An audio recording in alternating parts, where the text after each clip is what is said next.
Bonjour, shalom, chers bien-aimés, et bienvenue encore à vous tous qui étaient connectés au centre évangélique Complétide. Et c'est une joie et un plaisir, une fois de plus encore, d'être devant vous dans le cadre de notre direct, dans le cadre de notre culte dominical. Que Dieu vous bénisse abondamment. Comme il a été intitulé, aujourd'hui nous allons surtout parler à ce qui concerne Capernaum, c'est lié de la visitation. Capernaum nous offre plusieurs histoires, plusieurs leçons. Nous offre surtout plusieurs vérités que nous devons comprendre à ce qui concerne les salis, à ce qui concerne la présence du Christ, à ce qui concerne l'œuvre de la croix, à ce qui concerne également notre part de responsabilité face à ce que Jésus-Christ a fait, face à ce que Jésus-Christ continue de faire, mais également face à la vocation que nous avons reçue par la nouvelle alliance.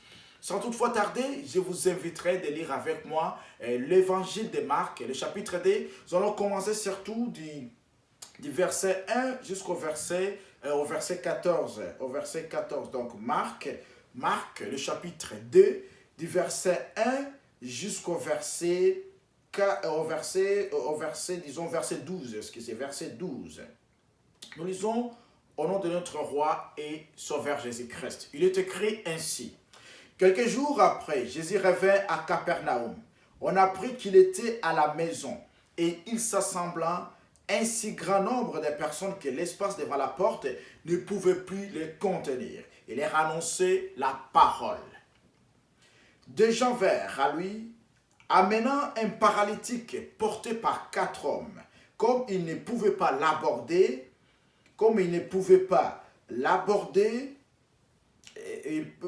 à cause de la foule, ils découvrirent les toits de la maison où il était et ils descendirent par cette ouverture les lits sur lesquels le paralytique était couché. 5. Jésus, voyant leur foi, dit au paralytique, « Mon enfant, tes péchés sont pardonnés. » 6. Il y avait là quelques scribes qui étaient assis et qui se disaient au-dessus d'eux, « Comment cet homme parlait-il ainsi? Il blasphème.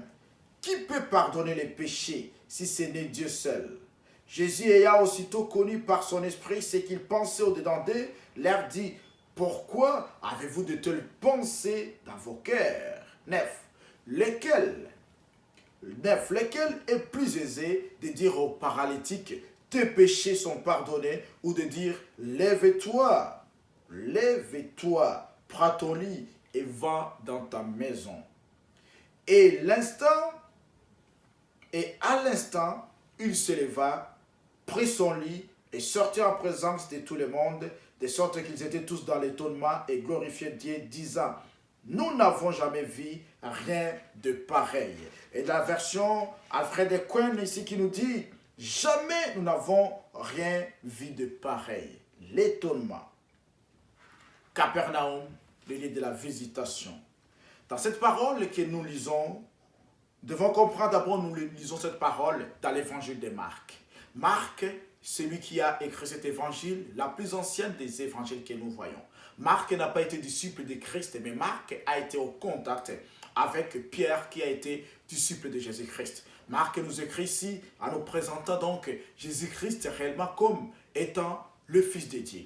Nous présente Jésus-Christ comme le Fils de Dieu, mais surtout comme le serviteur. C'est ainsi qu'il commence par des actions que nous voyons ici. À ce chapitre ici que nous voyons, dans l'évangile de Marc, nous pouvons également les trouver dans d'autres évangiles synoptiques, car ces évangiles se ressemblent et ces scènes également sont mentionnées dans d'autres évangiles. Il nous parle très clairement ce qui concerne, disons, des choses. La ville de Capernaum, les habitants, ce qui les strictèrent, mais également Jésus-Christ et son œuvre. Lorsque nous lisons ceci donc, cet enseignement, cette prédication couvre surtout au moins 3 ou 4 nombres de personnes. Premièrement, ce message s'adresse à toutes ces personnes qui n'ont jamais connu Jésus-Christ. Toutes ces personnes qui ont besoin de la visitation. Car la visitation, c'est le fait de visiter les personnes qui n'ont pas la présence de Jésus-Christ ou qui ne l'ont jamais connu. Mais deuxièmement, donc, ceci s'adresse à toutes ces personnes qui connaissent Dieu d'une manière, donc, des façades, qui connaissent Dieu non pas d'une manière profonde, mais d'une manière superficielle. Des gens qui ont toujours entendu parler de Dieu, mais qui n'ont jamais été en contact réel avec eux. Des gens qui n'ont jamais été visités par la présence, par la gloire de Jésus-Christ. Ils n'ont pas été visités par la grâce, bien que la grâce soit disponible. Mais quatrièmement, surtout, surtout ça concerne toutes ces personnes qui ont été ou qui sont des chrétiens par procuration, des chrétiens par défaut. Ces personnes souvent qui disent que nous avons été nés dans une famille pastorale, mais toutes ces personnes qui n'ont jamais vraiment été en contact réel avec le roi de gloire. Mais quatrièmement, c'est toute la quatrième catégorie, c'est toutes ces personnes qui sont incrédules, toutes ces personnes à qui on prêche, à qui on parle, qui voient même la puissance de Dieu, la manifestation des perfections invisibles de Dieu, sa gloire et sa sainteté, mais qui n'acceptent jamais de donner leur cœur, de donner leur vie à Jésus-Christ. Mais j'aimerais vous dire que Christ est là. Capernaum, c'est lié de visitation. C'est lié de visitation. Comme je l'ai dit, un lien qui nous donne surtout plusieurs leçons. Alors, ici, il y a deux concepts que nous devons connaître, que nous devons savoir également. Le premier concept ici concerne ainsi toute la visitation. C'est quoi la visitation? Lorsque nous parlons de la visitation, nous parlons d'une intervention de Dieu à l'égard de l'homme. Mais cette intervention s'opère ou se réalise de deux manières. Premièrement, en termes de grâce, mais deuxièmement, en termes de jugement.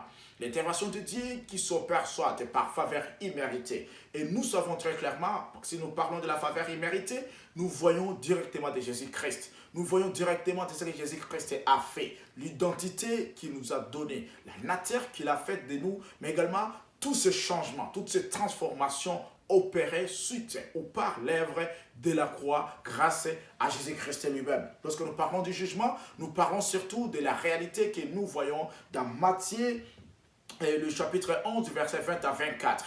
Bien que Capernaum a été un lieu de la visitation, mais suite à l'incrédulité, suite au rejet, suite aux désintérêt ou à l'indifférence de ces gens, Christ a prononcé un jugement sévère à ce qui concerne Capernaum, à ce qui concerne Chorazin, à ce qui concerne Corazin, à ce qui concerne également Bethsaïda. Ces villes qui ont vu les miracles, ces villes qui ont vu la gloire, la manifestation de la puissance de Dieu, ces gens même qui ont vécu la grandeur, la puissance de Dieu, mais qui n'ont pas accepté, qui ont été impassibles, qui ont été indifférents à la gloire, à la puissance de Jésus-Christ. Alors, lorsque nous parlons deuxièmement de la visitation, nous parlons d'un signe distinctif, mais également un signe qui est prophétique, caractérisé de l'alliance de Dieu, qui est caractérisé, comme je l'ai dit, par l'œuvre de Jésus-Christ, mais également par toutes les actions qui découlent, par toutes les actions qui s'y rattachent. Et troisièmement, par là de la visitation,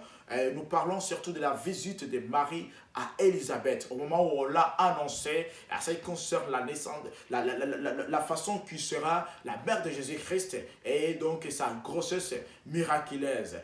Cette visite de Marie à Élisabeth, surtout dans d'autres doctrines que nous ne voulons pas et cité pour faire l'apologie, par surtout ce qui concerne la visitation que nous pouvons voir dans Luc le chapitre 1, le verset 6, mais également dans Luc le même chapitre, verset 38. Deuxièmement, le deuxième concept ici, c'est Capernaum. Qu'est-ce que signifie Capernaum? Dans le sens spirituel, dans le sens physique, mais également dans le sens réel. Premièrement, lorsque nous parlons de Capernaum, ou Capharnaüm selon d'autres versions, il s'agit de la ville de Nahum.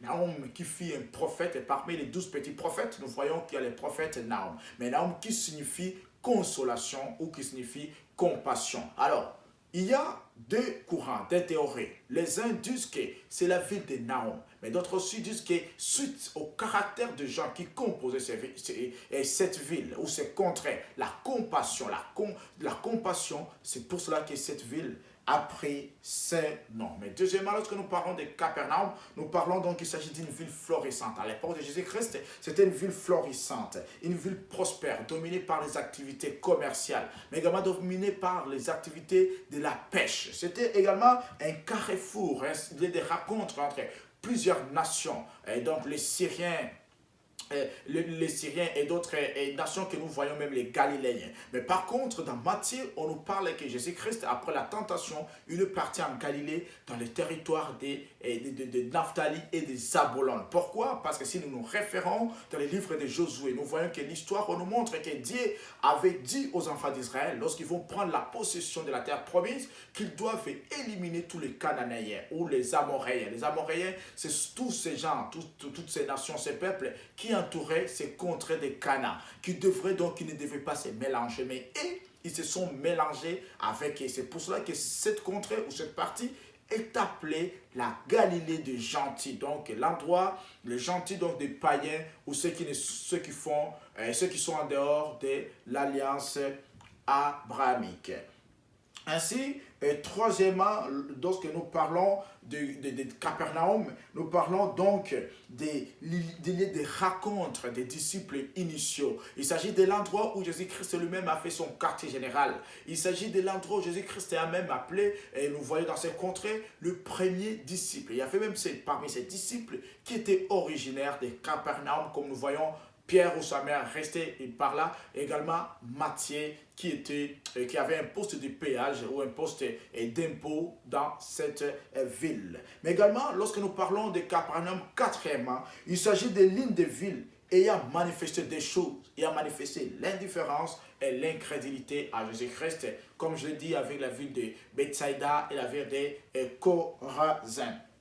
Alors, lorsque nous parlons de Capernaum, donc, il est lié de la visitation.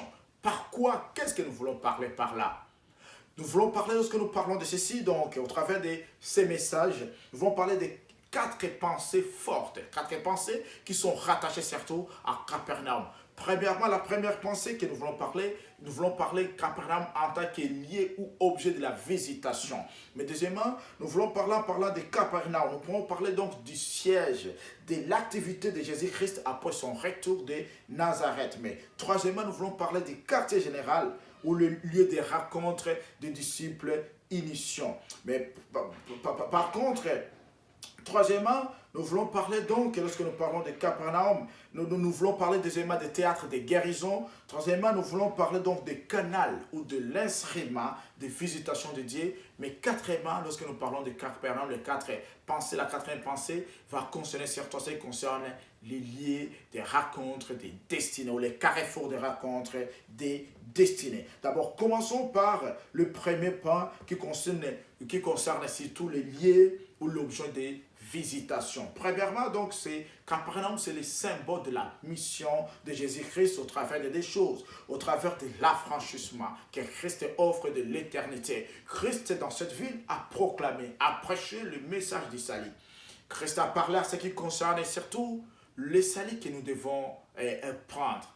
Mais aujourd'hui, que ce soit les Capernaum qui soient passés, il y a les Capernaum du temps moderne, où nous voyons qu'il y a des gens, quelle que soit la présence de Christ, quelle que soit sa parole qui est prêchée par différents canaux, par différents moyens, par différentes possibilités, il y a des gens qui demeurent toujours incrédules. Il y a des gens toujours qui refusent d'être affranchis, qui demeurent sous le mal, l'esclavagisme du péché. Mais également, lorsque nous parlons de cela, donc dans cette première pensée, il s'agit des sièges de l'activité de Jésus-Christ après son retour de Jérusalem. Dans le quartier général du rencontre, Jésus-Christ a fait la rencontre des disciples initiants. Mais également, lorsque nous parlons de ces grandes pensées, il s'agit d'un point tournant pour la propension de l'évangile du royaume. Parce que de Capernaum, Jésus partait, il prêchait dans Césarée de Philippe, il prêchait dans plusieurs villes, dans Béthanie, il prêchait à Jérusalem, même dans les territoires de Tyr et de Sidon.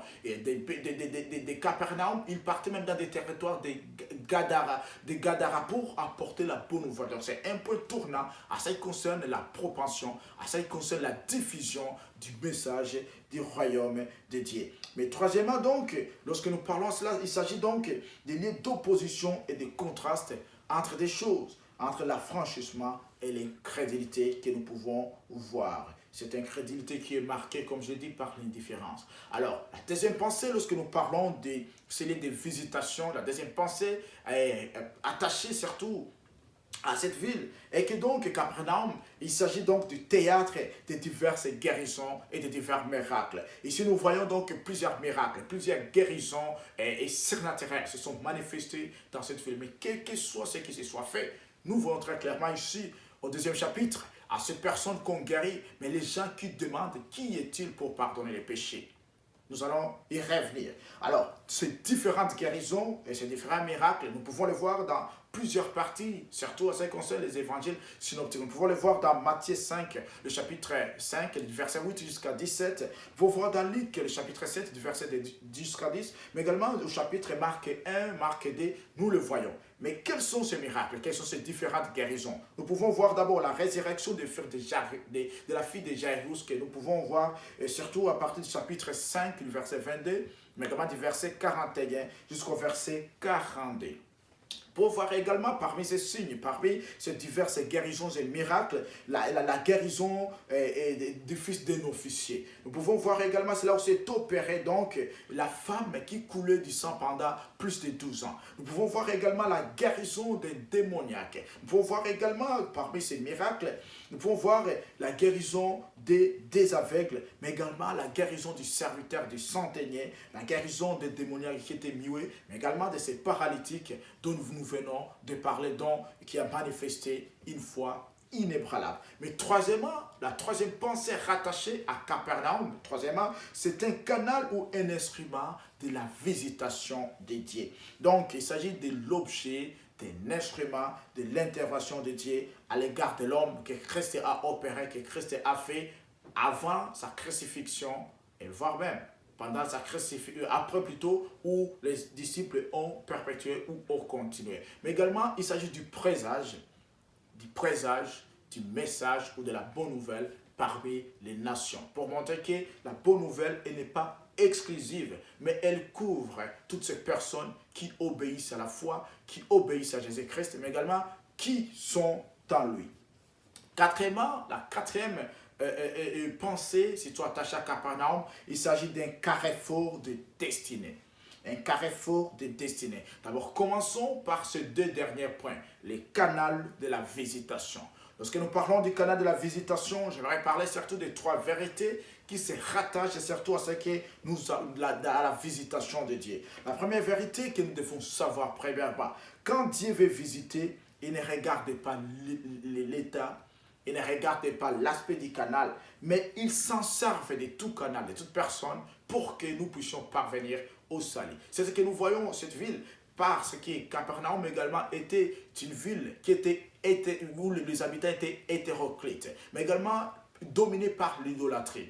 Mais Christ, pour prêcher sa parole, il n'a pas regardé l'état de la ville, il n'a pas regardé l'état des gens, mais il s'est servi de cette ville afin de préparer, afin de parler du message. Il s'agit d'aujourd'hui du peuple de Dieu, donc la parole de Dieu est prêchée non pas en fonction de l'état, en fonction de l'aspect, mais en fonction des objectifs. Ces objectifs qui consistent de gagner les âmes pour le royaume. Mais la troisième vérité, à ce qui concerne la visitation.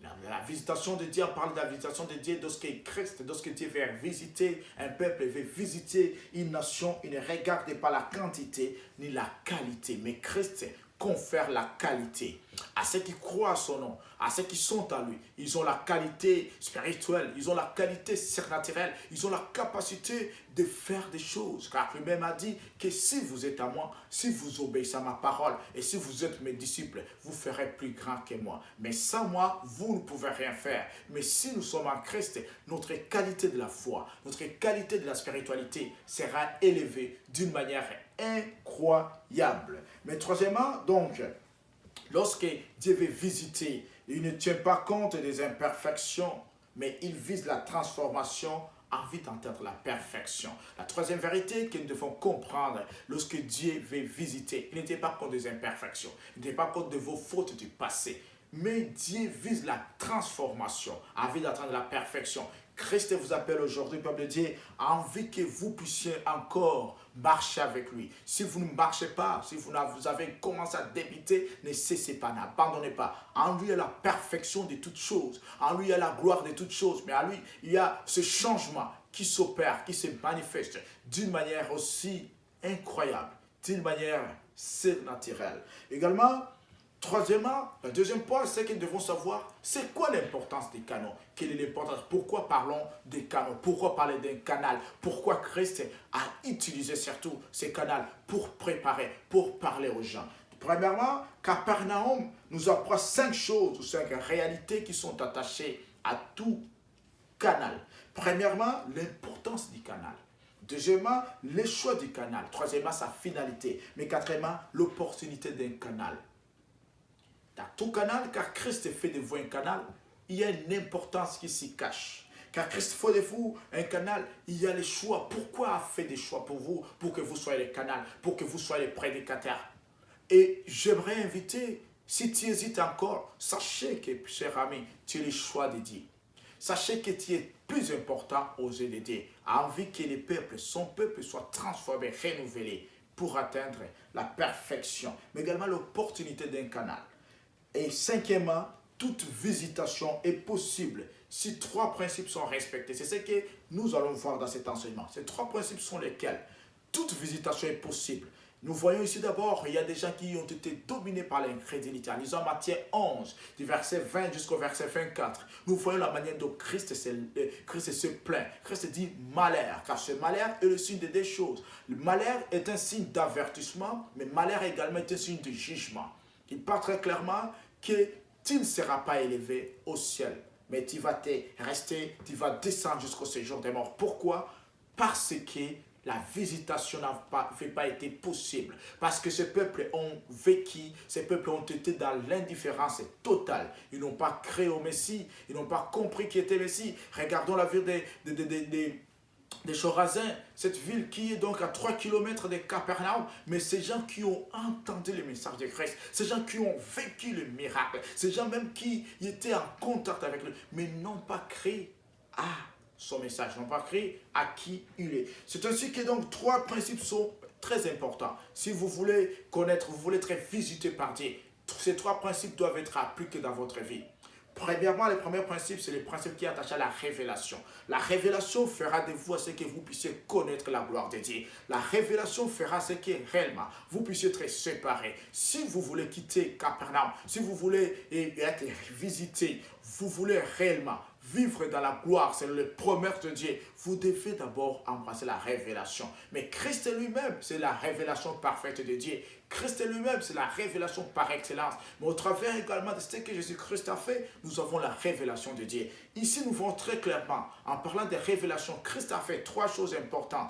Au début de ce chapitre, nous voyons qu'on parle, il y avait la foule, mais Christ faisait quoi? Christ, il parlait à ce qui concerne le royaume. Christ enseignait. Au début, lorsque nous voyons par la suite, Christ enseigne les paraboles des mines, les paraboles de semeurs, plusieurs paraboles que lui-même avait parlé. Pourquoi?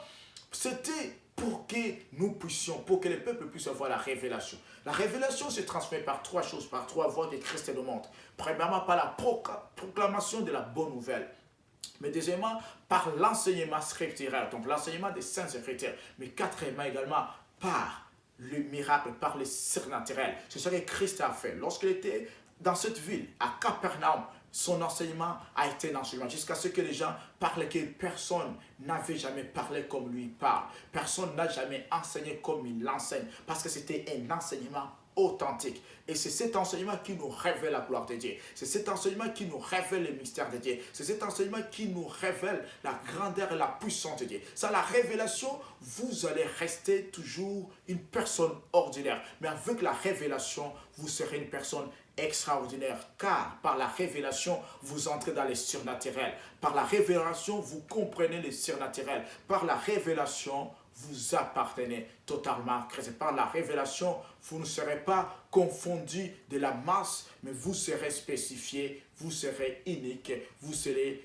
coté ou considéré d'une manière singulière. Mais deuxièmement, le deuxième principe, c'est le principe de la connaissance. La connaissance, c'est connaître Christ. Connaître Christ, c'est quoi? C'est avoir la relation personnelle avec lui. Ceux qui sont en relation personnelle, car Christ enseigne, quand il parlait, c'était pour que nous puissions avoir la relation personnelle avec lui. Dans cette relation personnelle avec lui, nous découvrons qui est Jésus-Christ. Nous connaissons que Jésus-Christ est le peuple de Dieu. C'est ainsi que je t'invite, cher bien-aimé, dans ta vie, dans ta marche, efforce-toi à ne pas avoir une relation générale à ne pas avoir la connaissance générale de Jésus-Christ.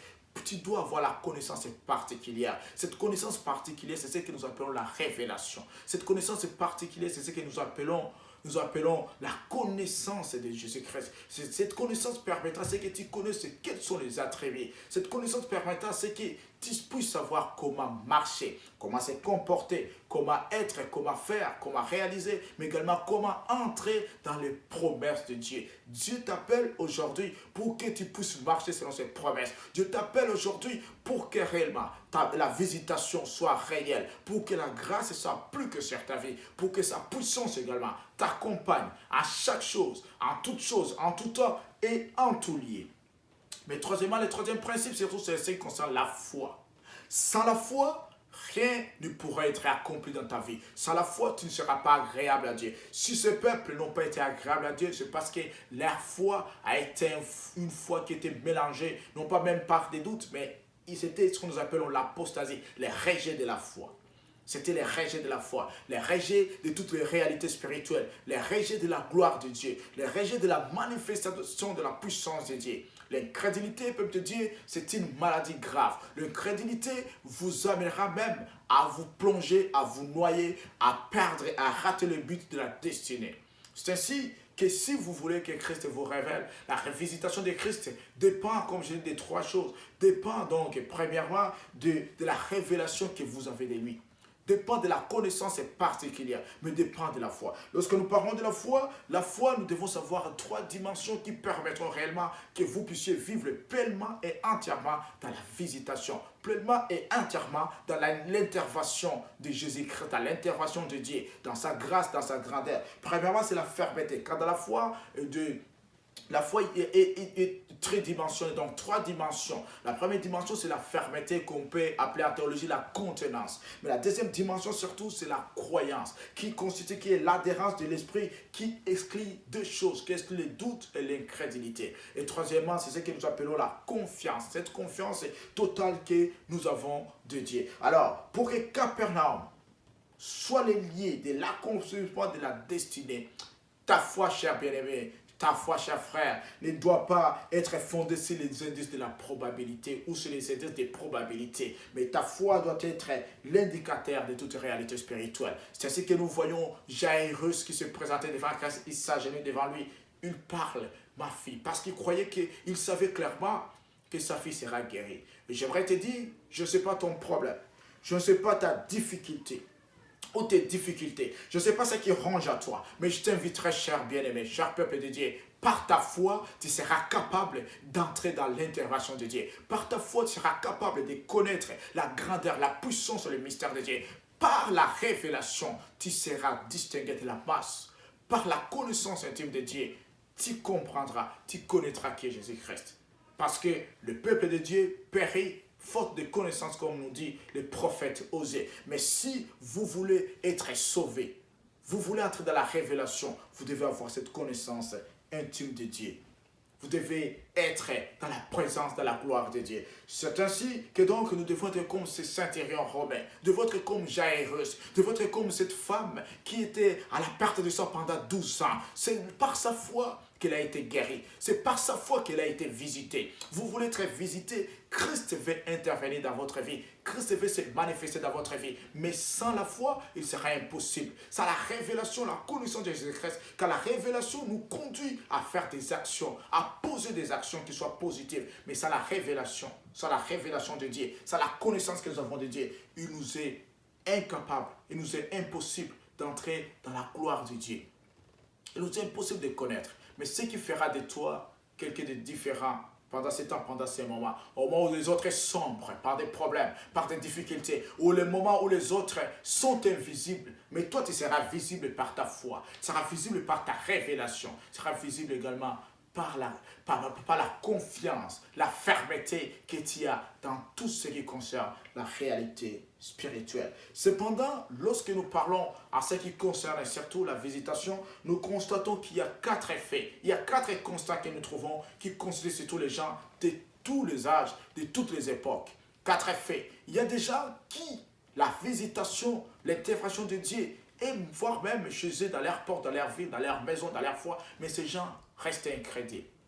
restez incrédule. Donc, 4 effets que nous constatons. Donc, premièrement, les premiers faits, il y a des gens qui vivent dans les canons sans toutefois avoir l'idée du passé pour être transformés. Il y a les gens qui sont proches du canon. Il y a les gens qui écoutent le message. Il y a les gens à qui on prêche chaque jour, à qui on parle de Christ. Les gens dont la Bible, la parole est disponible. Mais ces gens refusent de passer par ces canaux, refusent de passer par Christ, refusent de croire en Christ afin qu'il soit transformé, il soit renouvelé. Votre transformation, votre renouvellement, votre gloire, votre transformation, donc tout ce que vous désirez, peuple de Dieu, vous l'obtiendrez lorsque vous allez passer par les canards par l'excellence. Dans Jean 14, 6, Jésus-Christ nous dit qu'il est le chemin, il est la vérité, il est la vie. Celui qui passe à lui, il connaîtra la vérité. Celui qui passe par lui, il aura la vie éternelle. Jésus-Christ, c'est l'assurance de notre vie, c'est l'assurance de l'éternité, c'est le canal par excellence de l'éternité, mais également par le message qui est précieux, par le message qui est parlé par-ci, par-là. Également, vous serez capable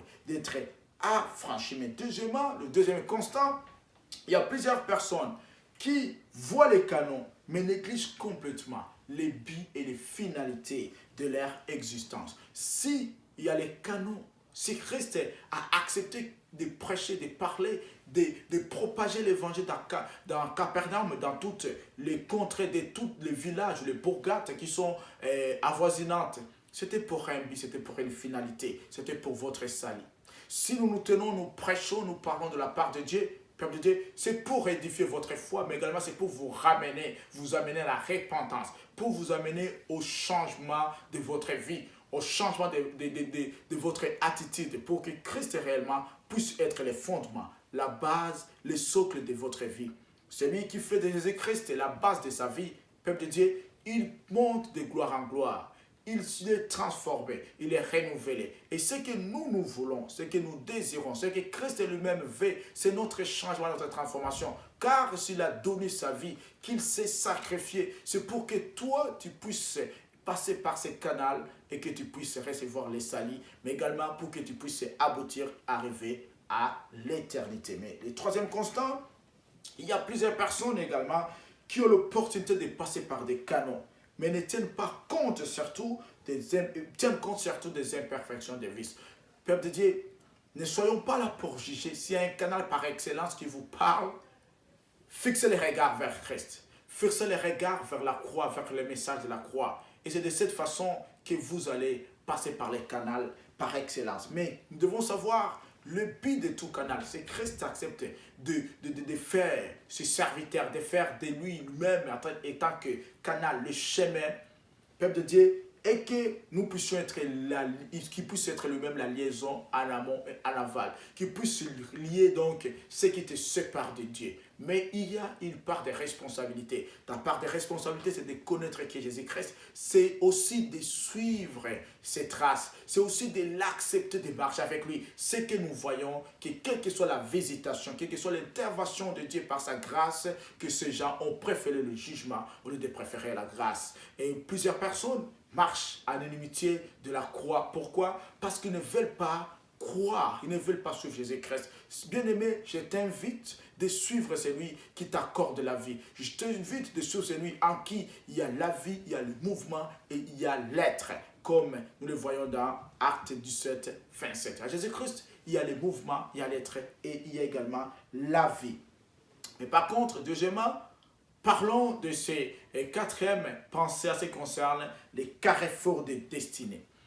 Peuple de Dieu, Capernaum était considéré comme carrefour de destinée. Pourquoi? Parce que c'est de là où Christ partait pour prêcher. Mais également, c'est là où Christ partait. Et que devons-nous considérer comme les carrefours de destinée? En parlant des carrefours de destinée, nous devons connaître 4 choses importantes. Premièrement, c'est le lieu des rencontres qui fait que ce que l'on reçoit constitue il constitue la différence entre ce qui est initial et ce qui est potentiel. Christ, s'il vous appelle par sa parole, par sa présence, c'est pour que réellement vous puissiez connaître, un avant et un après. Et c'est lui, peuple de Dieu, qui est en Christ, celui qui marche à lui, constate cela d'une manière certaine, d'une manière sûre. Mais deuxièmement, lorsque nous parlons des carrefours de destinée, nous parlons des lieux, des opportunités a envie d'être la porte-étendard, a envie d'être quelqu'un, a envie d'être les repères, a envie de manifester quelque chose. Christ t'appelle aujourd'hui que tu puisses marcher par lui pour que réellement tu puisses également être le repère, pour qu'également tu puisses propager, tu puisses dire les messages de la bonne nouvelle. Mais troisièmement, c'est les lieux où on le reçoit a envie d'influencer positivement par le changement et par la transformation. Je peux dire, aujourd'hui Christ t'appelle d'être ce carrefour, t'appelle d'être quelqu'un qui change, qui gagne des âmes pour son royaume. Il est très important de connaître la révélation que Christ nous offre. Il est très important également que nous puissions marcher, que nous puissions faire, mais également que nous puissions être sérieux des rencontres. Mais quatrièmement, lorsque nous parlons des carrefours de destinée, la quatrième idée que nous devons comprendre, c'est elle est des rencontres qui affinent quatre choses. Premièrement, ça affine notre identité en Christ. Ça affine notre être, à savoir le corps, l'âme et l'esprit. Également, ça affine ou ça rend clair, ça rend possible, parfait notre vision et quatrièmement notre mission. Mais par contre, nous devons savoir que quelle que soit la présence de Dieu, quelle que soit sa puissance, il y a toujours les obstacles. Car Capernaum, bien qu'elle représente le lieu de la visitation, mais également elle représente l'obstacle à la foi, l'obstacle à la révélation de Christ, l'obstacle également à la connaissance de Jésus-Christ. Cet obstacle que nous voyons sépare d'abord des personnes qui font partie. Par ces personnes, nous voyons clairement qu'il y a des scribes, il y a des pharisiens, ces gens qui contestaient. Ici, juste au chapitre 2, Christ guérit, dit que tes péchés te sont pardonnés. Mais il dit, qui est quelqu'un qui peut pardonner les péchés? J'aimerais te dire, cher bien-aimé, celui qui pourra pardonner tes péchés, celui qui te pardonne de tes iniquités, de tes fautes, c'est Jésus-Christ. Si tu acceptes Jésus-Christ, si tu as cette connaissance, cette révélation, si tu marches avec lui, tes péchés seront pardonnés. Et tu vas commencer une nouvelle vie dans 2 Corinthiens 5, 17, on parle qu'en Christ, nous devenons de nouvelles créatures. Voici, les choses anciennes sont passées et toutes choses deviennent nouvelles en lui. Toutes choses deviennent nouvelles en lui. Donc, l'obstacle de la foi, c'est l'incrédulité. L'incrédulité est le premier obstacle de la foi. Et le premier obstacle qui fait à ce que tu ne puisses pas voir. Et cela peut tenir compte surtout de l'entourage et d'y Peuple de Dieu, cher bien-aimé, constate, regarde, observe, discerne ton entourage. Où est-ce que tu te situes? Quelles sont les influences ou quelle est l'influence de ton entourage, de ton milieu? Si tu trouves que l'influence est négative, quitte ce milieu. Ainsi que l'apôtre Paul dit, quittez ou sortez du milieu des. Tu dois quitter, tu dois apprendre à quitter, tu dois apprendre à renoncer, tu dois apprendre à connaître ce que Christ te donne. Mais également, le troisième obstacle, c'est au niveau des hommes. Quels sont ces hommes? Ce sont ces hommes qui sont incrédules. Ce sont ces hommes qui rejettent la foi. Ce sont ces hommes qui préfèrent de rester à l'état charnel, à l'état animal. Ces hommes qui sont incapables de savoir dissocier les biens du mal. Ces hommes qui sont incapables même de savoir qu'il y a l'appel, il y a la vocation que Christ nous lance, que nous puissions y marcher, mais qui préfèrent donc s'embourber dans des vomissements, qui préfèrent rester dans l'état initial, qui préfèrent ne pas être transformés par la gloire et par la grâce de Dieu. Ainsi, cher bien-aimé, je t'appelle à ce que tu puisses relever ton défi. Relève ton défi. Regarde le canal par lequel tu passes, le chemin par lequel tu passes. Est-ce que c'est le canal qui te mène vers Christ? Est-ce que l'endroit dans lequel tu te trouves, est-ce que la vie que tu mènes est-elle la vie de ce que nous pouvons parler, nous appeler des pharisiens ou des sadducéens, ou tu mènes la vie de tous ceux qui saisissent la révélation de Christ? Christ t'appelle, peuple de Dieu, et Christ veut que tu puisses entrer dans la visitation. Christ veut que tu puisses comprendre, connaître la révélation de sa parole. Peuple de Dieu, il n'est pas encore tard. La visitation de Dieu est certaine, elle est sûre, car par sa parole, par les différents canons, les différentes voies qui sont encore présentes pendant cette dispensation de la grâce, il est très important que tu entres dans la visitation de Dieu. Dieu veut te visiter. Dieu veut te voir encore être affranchi. Dieu veut te voir encore être celui qui va être surtout affranchi à tous égards, libéré pour que tu ne puisses pas rater les bits. L'éternité, pense à ton éternité. Où passera toute ton éternité? ça dépend des choix. Quand je te parle ici, quand nous regardons très clairement à Matthieu 11 et 20, nous allons lire Matthieu 11, 20. Nous voyons les condamnations sévères que Christ fait surtout à toutes ces villes. Pourquoi? Parce qu'ils n'ont pas accepté Jésus-Christ. Et si nous lisons dans Matthieu 11, 20, on dit: alors Jésus adressa de sévères reproches aux villes où il avait accompli la plupart de ses miracles parce que leurs habitants n'avaient pas changé de vie. Parce que leurs habitants n'avaient pas changé de vie. Regardons la reproche que Christ donne à Capernaum. Il dit: et toi, Capernaum, crois-tu que tu seras élevé jusqu'au ciel? Pas du tout. C'est en enfer que tu seras précipité. Car si Sodome avait été témoin chez elle des miracles qui ont lié chez toi, elles existeraient encore aujourd'hui. C'est pourquoi je vous le déclare au jour du jugement. Le pays de Sodome sera traité avec moins de rigueur que toi. Je répète encore: et toi, Capernaum, crois-tu que tu seras élevé jusqu'au ciel? Pas du tout. Pourquoi? Parce que nous voyons au verset 20, on explique: alors Jésus adressa de sévères reproches aux villes où il avait accompli la plupart de ses miracles. Pourquoi? Parce que les habitants n'avaient pas changé de vie. Le peuple de Dieu, il est dit dans sa parole aujourd'hui: si tu écoutes sa voix, n'endurcis pas ton cœur comme les gens d'autrefois. Tu écoutes la parole de Dieu, change de vie. Christ veut te revisiter. Christ te revisite encore. Tu n'as pas encore connu Jésus-Christ comme Seigneur et Sauveur de ta vie. Voici le moment idéal. Voici le temps. Tu n'as pas encore été baptisé par immersion. Hâte-toi de le faire, cher bien-aimé. Hâte-toi de le faire, car le monde est en train de connaître des grandes mutations. Nous ne savons pas. Christ nous a dit: nous ne connaissons pas ni le jour ni l'heure où il viendra. Sois prêt. Es-tu prêt pour l'éternité? Pense à des choses. Es-tu prêt pour l'éternité?